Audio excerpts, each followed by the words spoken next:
নমস্কার, your internet school চ্যানেলে তোমাদের সকলকে স্বাগত। তো আজকে আমরা রায়ান মার্টিন কোশ্চেন ব্যাংক অনুসারে মডেল সেট 2 এর কোশ্চেন অ্যান্সার গুলো সলিউশন করব। তো দেরি না করে চলো ভিডিওটা শুরু করা যাক।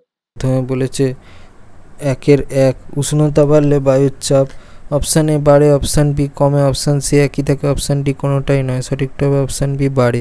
তারপর 2 জলীয় বাষ্পে জলকণায় পরিণত হওয়ার প্রক্রিয়া হলো অপশান এ ঘনীভবন, অপশান বি শিশিরাঙ্ক, অপশান সি হিমাঙ্ক। অপশান ডি বাষ্পীভবন। সঠিকটা হচ্ছে অপশান এ ঘনীভবন। তারপর 4 পৃথিবীর বৃহত্তম স্বাদু জলের হ্রদ option A Superior, option B Michigan, option C Hunan, option D Baikal. সঠিকটা হচ্ছে অপশান এ সুপিরিয়র। তারপরে হচ্ছে 4 পৃথিবীর উচ্চতম হ্রদ অপশান এ ল্যাগোডা, option B Baikal, option C Titicaca, option D সোমরির। এটা হচ্ছে অপশান সি টিটিকাকা। তারপর 2 ঘূর্ণাবর্তের বায়ু উত্তর গোলার্ধে ঘড়ির কাঁটার দেশ দিকে প্রবাহিত হয়। উত্তরটা হচ্ছে বিপরীতে প্রবাহিত হয়। 2 ড্যাশ অঞ্চলে নিয়মিত পরিচালন বৃষ্টি হয়। উত্তরটা হচ্ছে নিরক্ষীয় অঞ্চলে। তারপর হচ্ছে 2-3 উত্তর আমেরিকার সর্বোচ্চ শৃঙ্গ হচ্ছে ম্যাককিনলে। তারপরে হচ্ছে 2-4 পম্পাস অঞ্চলের পশুচারণ ভূমিকে ড্যাশ বলে। উত্তরটা হচ্ছে এস্টেনসিয়া। তারপরে হচ্ছে 3-1 আইটিসিজেড কাকে বলে?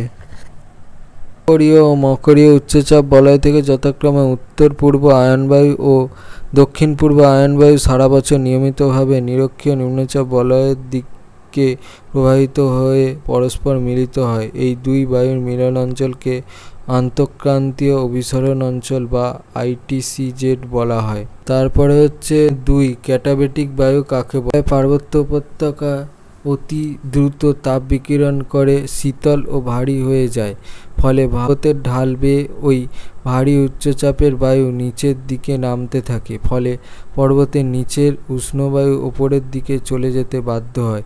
এইরূপ বায়ু প্রবাহকে পার্বত্য বায়ু বা ক্যাটাবেটিক বায়ু বলে। 3 আপেক্ষিক আর্দ্রতা কাকে বলে?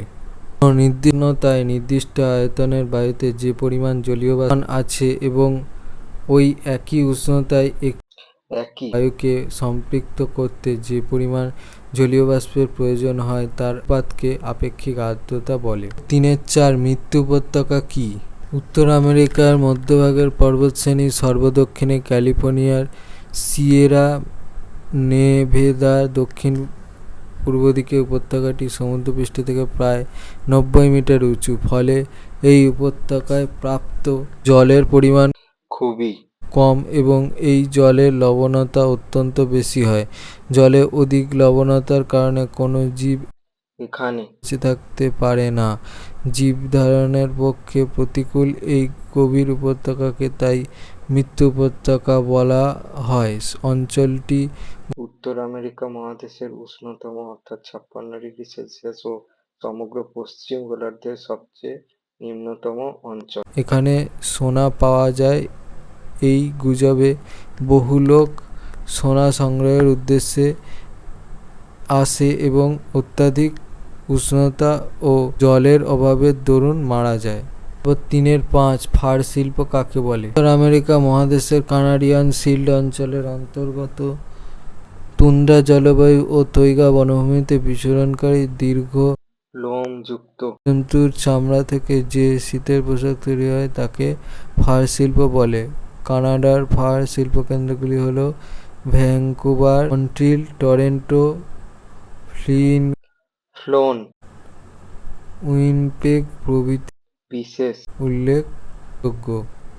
তারপর 3-6 চাঁদোয়া বলতে কি বোঝায়? ধারণা: সেলভা অরণ্যে সারা বছর ধরে অধিক উষ্ণতা এবং বৃষ্টিপাতের জন্য ঘন সন্নিবিষ্টভাবে প্রচুর সংখ্যক গাছপালা জন্মায়। গাছপালাগুলি এত ঘেঁষাঘেঁষি করে অবস্থান করে যে ওপরের দিকে গাছের পাতা ডালপালা মিলে একটি স্তর তৈরি করে।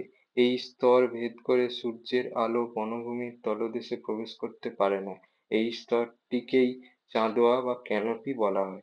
তারপর 3-7 কর্ডিলেরা কাকে বলে? উদাহরণ দাও। সংজ্ঞা: একাধিক পর্বতমালা যখন পরস্পর শৃঙ্খলের মতো অবস্থান করে তখন তাকে কর্ডিলেরা বলে। অর্থ: কর্ডিলেরা একটি স্পেনীয় শব্দ যার অর্থ হলো শৃঙ্খল। খল কর্ডিলেরা শ্রেণীবিভাগ: পশ্চিমের শ্রেণী সেন্ট ইলিয়াম এবং কোস্ট রেঞ্জ, মধ্যের পর্বতশ্রেণী আলাস্কা রেঞ্জ এবং কাস্কেড রেঞ্জ, পূর্বের পর্বতশ্রেণী ব্রু- ব্রুকস রেঞ্জ এবং রকি। বৃষ্টির কারণ প্রশান্ত মহাসাগরীয় পাত, ও উত্তর আমেরিকা মহাদেশীয় পাতের অভিসারী সীমানা বরাবর সংঘর্ষের ফলে এই কর্ডিলেরা সৃষ্টি হয়েছে। কর্ডিলেরা অবস্থিত প্রধান প্রধান পর্বতমালাগুলি হল coast range, Alaska range, Brooks range প্রভৃতি। বৈশিষ্ট্য: এটি উত্তরে শুরু করে পানামা খাল পর্যন্ত বিস্তৃত। এর দৈর্ঘ্য প্রায় ৬৯০০ কিমি এবং প্রস্থ প্রায় ১৬০০ কিমি। এই কর্ডিলেরা আরও দক্ষিণ দিকে আন্দিজ নামে দক্ষিণ মহাদেশ বিস্তারিত হয়েছে। তারপর 4-1 আমাজন নদীর মোহনায় বদ্বীপ সৃষ্টি হয়নি কেন? তীব্র জলস্রোত: আমাজন নদী সারা বছর প্রচুর জল বহন করে, সেকেন্ড 1,16,000 টন। তাই নদীটিতে সর্বদা প্রবল স্রোত লক্ষ্য করা যায়। স্বল্প লবণতা: মোহনা থেকে 200 কিলোমিটার দূরত্ব পর্যন্ত সমুদ্রের জল ঘোলা থাকে এবং লবণতার পরিমাণ হ্রাস পায়। জোয়ার ভাটা: প্রবল বেগে জোয়ার ভাটা সংঘটিত হয় বলে বদ্বীপ গঠনের জন্য কোনো রকম পলি আমাজন নদীর মোহনায় সঞ্চিত হতে পারে না। সমুদ্রস্রোত: আমাজন নদীর মোহনায় প্রবল সমুদ্রস্রোত দেখা যায়, ফলে বাহিত পলি সঞ্চিত হওয়ার সুযোগ পায় না, ফলে আমাজন নদীর মোহনায় কোনো বদ্বীপের সৃষ্টি হয়নি। তারপর 4-2 পৃথিবীর রুটির ঝুড়ি কাকে বলে এবং কেন? উত্তর আমেরিকার প্রেইরি তৃণভূমিকে পৃথিবীর রুটির ঝুড়ি বলা হয় কারণ ফরাসি শব্দ প্রেইরি এর অর্থ বিস্তীর্ণ তৃণভূমি। এই তৃণভূমির দিগন্ত বিস্তৃত, সমতল ভূপ্রকৃতি, উর্বর চারণজম মাটি, অনুকূল জলবায়ু, পর্যাপ্ত বৃষ্টিপাত প্রভৃতি কারণে পৃথিবীর অন্যতম শ্রেষ্ঠ কৃষি সমৃদ্ধ অঞ্চলে পরিণত হয়েছে। এই অঞ্চলের প্রধান ফসল হল বসন্তকালীন ও শীতকালীন ধরনের গম। গম, এখানে প্রচুর পরিমাণে চাষ হয়। বসন্তকালীন গম চাষ। প্রেইরি তৃণভূমির উত্তরাংশে শীতের শেষে বসন্তের শুরুতে চিনুক বায়ুর আগমন ঘটে। এই উষ্ণ বায়ুর প্রভাবে বরফ গলে যায় এবং বরফ গলা জলে মাটি সিক্ত হয়ে পড়ে। তখন এই আর্দ্র মাটিতে খুব ভালো গম চাষ হয়।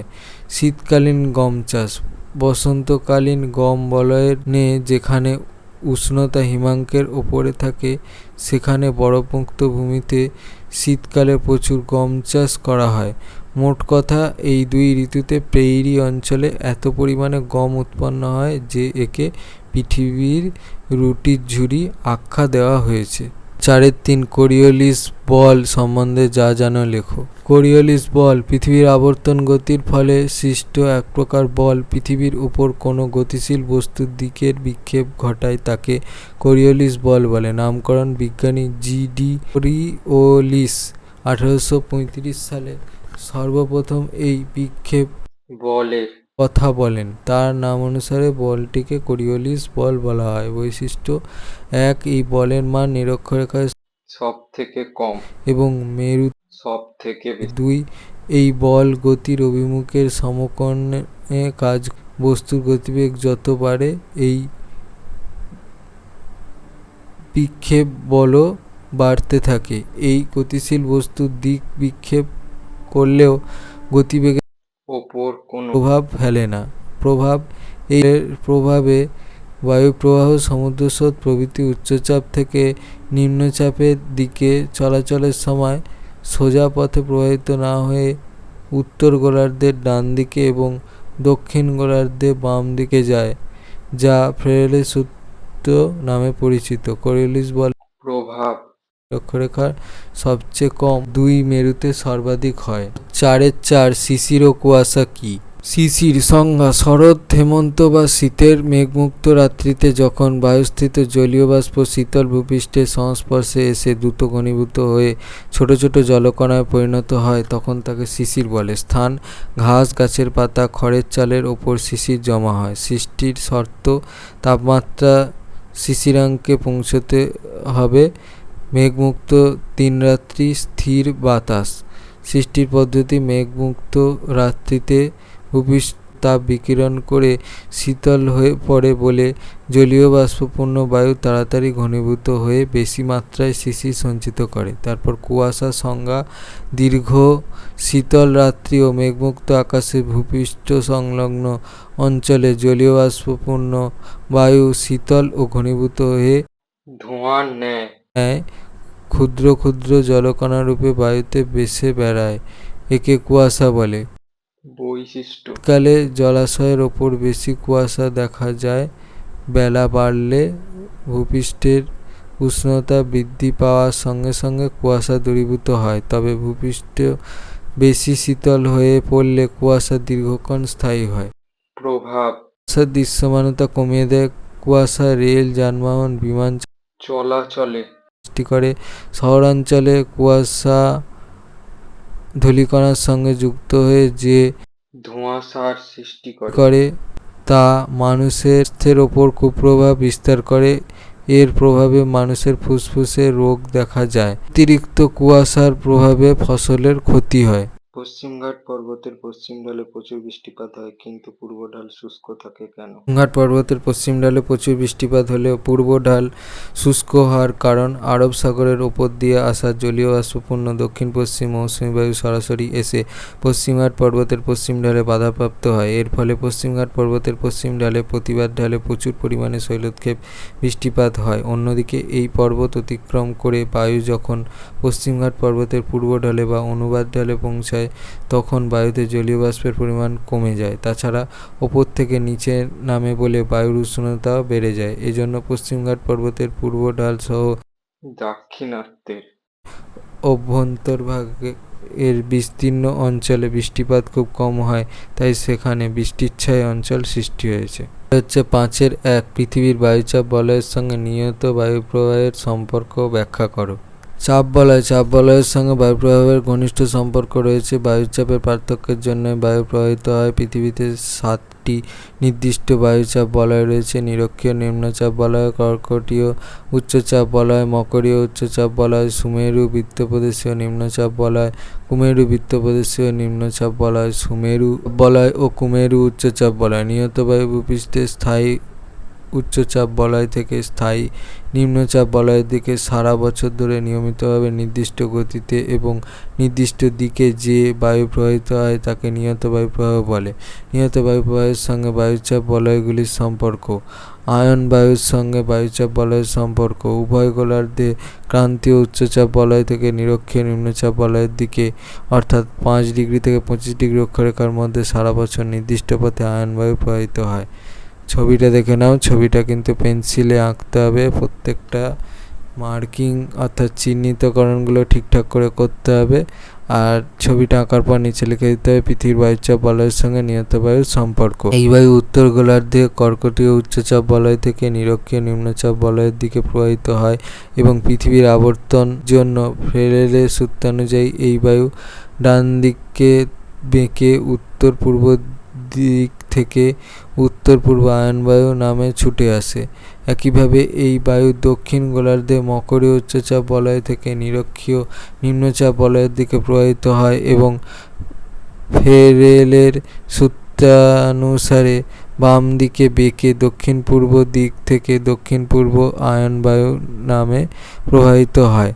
তারপর এটা পশ্চিমা বায়ুর সঙ্গে বায়ুচাপ বলয়ের সম্পর্ক: উভয় গোলার্ধে 35 ডিগ্রি থেকে 60 ডিগ্রি অক্ষাংশের মধ্যে ক্রান্তীয় উচ্চচাপ বলয় থেকে মেরু বৃত্ত প্রাদেশীয় নিম্নচাপ বলয়ের দিকে প্রবাহিত বায়ুকে পশ্চিমা বায়ু বলে।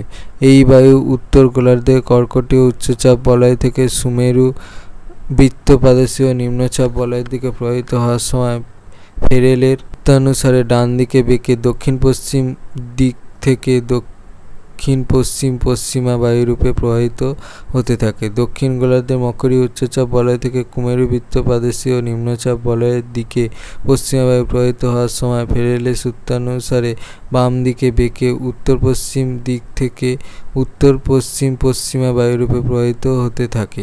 মেরু বায়ুর সঙ্গে বায়ুচাপ বলয়ের সম্পর্ক: উভয় গোলার্ধে 70 থেকে 80 ডিগ্রি অক্ষরেখার মধ্যে মেরুদেশীয় উচ্চচাপ বলয় থেকে মেরুবৃত্তপ্রদেশীয় নিম্নচাপ বলয়ের দিকে প্রবাহিত বায়ুকে মেরুবায়ু বলে। উত্তর গোলার্ধের সুমেরু উচ্চচাপ বলয় থেকে তীব্র শীতল শুষ্ক সুমেরু বৃত্তপ্রদেশীয় নিম্নচাপ বলয়ের দিকে প্রবাহিত হওয়ার সময় ফেরেলের সূত্রানুসারে ডান দিকে বেঁকে উত্তর পূর্ব দিক থেকে উত্তর পূর্ব মেরু বায়ুরূপে প্রবাহিত হয়। দক্ষিণ গোলার্ধে কুমেরু উচ্চচাপ বলয় থেকে তীব্র শীতল ও শুষ্ক বায়ু কুমেরু বৃত্তপ্রদেশীয় নিম্নচাপ বলয়ের দিকে প্রবাহিত হওয়ার সময় ফেরেলের সূত্রানুসারে বাম দিকে বেঁকে দক্ষিণ পূর্ব দিক থেকে দক্ষিণ পূর্ব মেরু বায়ুরূপে প্রবাহিত হতে থাকে। তারপর 5.2 ঘূর্ণ বৃষ্টিপাত সম্বন্ধে যা জানো লেখো।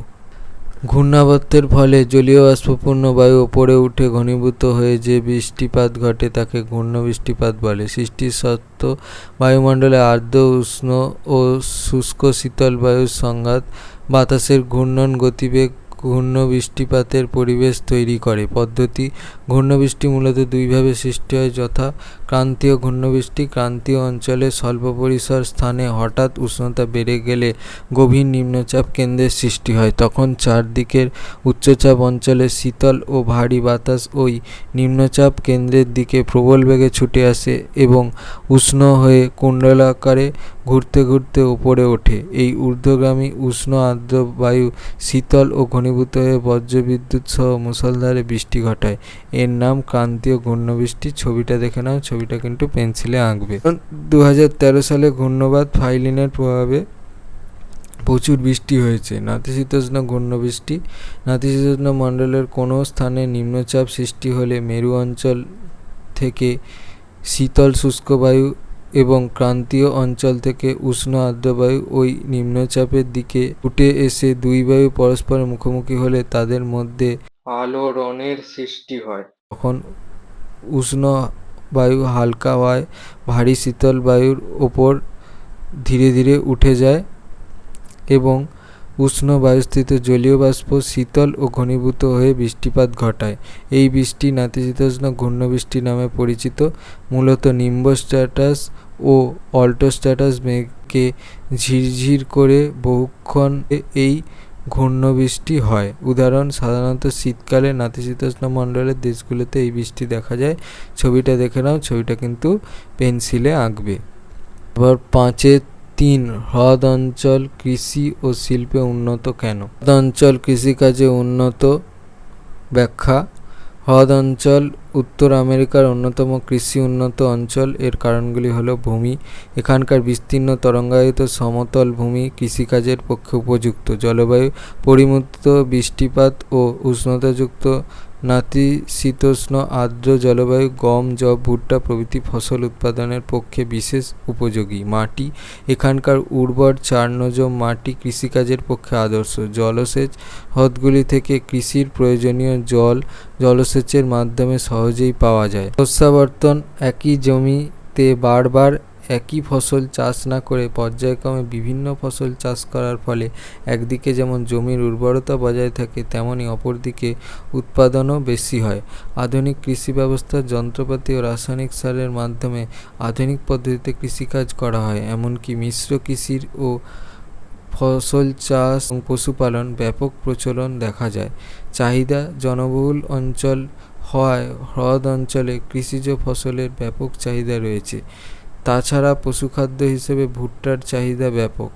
এছাড়াও প্রচুর সুলভ শ্রমিক ও সরকারি ও সহযোগিতার ফলে এই অঞ্চলটি কৃষির দিক থেকে উন্নত হয়েছে। হ্রদ অঞ্চল কেবলমাত্র আমেরিকা যুক্তরাষ্ট্রের নয়, সমগ্র পৃথিবীর একটি অন্যতম শ্রেষ্ঠ শিল্পাঞ্চল। এই শিল্পাঞ্চলের শিল্পোন্নতির কারণগুলি হল: 1. ভৌগোলিক অবস্থান: উত্তর আমেরিকা মহাদেশের উত্তর পূর্ব প্রান্তে আটলান্টিক মহাসাগরের সন্নিকটে পঞ্চহ্রদ ও সেন্ট লরেন্স নদী অববাহিকায় এই শিল্পাঞ্চল অবস্থিত। সম্পদের প্রাচুর্য: হ্রদ অঞ্চলে স্থানীয় পর্যাপ্ত উৎকৃষ্ট লৌহ আকরিক, স্থানীয় ও পার্শ্ববর্তী অঞ্চলের অ্যাপালেসিয়ান পার্বত্য অঞ্চল, পিটসবার্গ, পশ্চিম ভার্জিনিয়া উৎকৃষ্ট বিটুমিনাস শ্রেণীর কয়লা ও অন্যান্য খনিজ সম্পদের প্রাচুর্য থাকার হ্রদ অঞ্চলের শিল্পের অভাবনীয় উন্নতি ঘটেছে। পশুজাত ও বনজ কাঁচামাল: হ্রদ অঞ্চলের নিকটবর্তী প্রেইরি তৃণভূমি, প্রাণীজ সম্পদ যেমন মাংস, দুধ, চামড়া, পশম, পোল্ট্রি ফার্মিং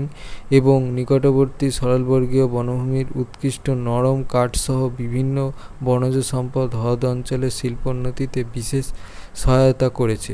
রাসায়নিক দ্রব্যের প্রাচুর্য হ্রদ অঞ্চলের বিভিন্ন শিল্পকেন্দ্রে উৎপাদিত বিভিন্ন প্রকার রাসায়নিক পদার্থ শিল্পে ব্যবহার করা হয়। জলবায়ু, হ্রদ অঞ্চলের জলবায়ু মনোরম, শীতল, নাতিশীতোষ্ণ প্রকৃতির, যা শিল্প স্থাপন ও শিল্পের সঙ্গে যুক্ত সকল ব্যক্তির কর্মদক্ষতা বৃদ্ধি করে। পর্যাপ্ত বিদ্যুৎ, স্থানীয় খনিজ তেল ও আমদানিকৃত কয়লা থেকে তাপবিদ্যুৎ এবং হ্রদ অঞ্চলের খরস্রোতা নদ-নদী ও বিভিন্ন জলপ্রপাত যেমন নয়াগ্রা থেকে উৎপন্ন জলবিদ্যুৎ নানান শিল্পে ব্যবহার করা হয়। যদি এই ভিডিওটা ভালো লেগে থাকে তাহলে ভিডিওটাকে অবশ্যই লাইক করে দিও এবং আমাদের চ্যানেলটাকে অবশ্যই সাবস্ক্রাইব করে দিও। এই ধরনের ভিডিও নোটিফিকেশান জলদি পেতে হলে আমাদের চ্যানেলটাকে সাবস্ক্রাইব করার পাশাপাশি পাশে থাকা বেল আইকনে গিয়ে অবশ্যই ক্লিক করে দিও, যাতে করে ভিডিও আপলোড হওয়ার সাথে সাথে তোমরা তার নোটিফিকেশান পেয়ে যাও। আর দেখবে ভিডিও ডিসক্রিপশানে আমাদের টেলিগ্রাম এবং হোয়াটসঅ্যাপ গ্রুপের লিঙ্ক দেওয়া আছে, সেখানে তোমরা জলদি জয়েন হয়ে যাও এই সমস্ত কোশ্চেন অ্যান্সার সলভেশনের পিডিএফ এবং বিভিন্ন সাজেশানের ফ্রি পিডিএফগুলো কালেকশন করার জন্য। তো আজকের মতো ভিডিওটা এই পর্যন্তই, দেখা হচ্ছে পরবর্তী ভিডিওতে।